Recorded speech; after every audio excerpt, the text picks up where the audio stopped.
Sementara itu, saudara, mahasiswa-mahasiswi di lingkup Universitas Syakuala Banda Aceh harus rela mengantri untuk mendapatkan vaksin di Banda Aceh Convention Hall. Hal ini disebabkan karena kampus mewajibkan peserta didik mengupload surat vaksin saat mengisi kartu rencana studi.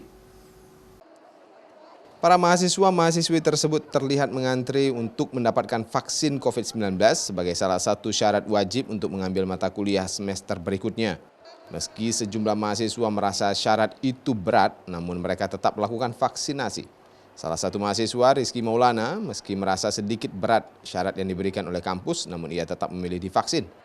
Selain untuk bukti kepada kampus, ia juga berharap mampu tercegah dari paparan virus corona nantinya. Kewajiban untuk apa? Kewajiban untuk pengisian KRS semester lanjut. Nggak boleh isi KRS kalau nggak vaksin atau gimana? Sebenarnya itu kewajiban. Sekarang KRS sudah bisa diakses, tapi kewajibannya tetap harus mengupload. Artinya harus upload surat sudah vaksin? Ya. Itu emang peraturan kampus ya? Ya. Merasa diberatkan nggak isi KRS harus vaksin dulu? Diberatkan, tapi ada keuntungannya juga. Ada keuntungannya. Vaksinasi massal gratis di Banda Aceh sendiri memang hingga saat ini masih terus dilakukan untuk mencapai sasaran vaksinasi hingga 80%. Selain nakes dan pelayan publik, lansia dan mahasiswa kini menjadi penyumbang penambahan angka vaksinasi di Aceh.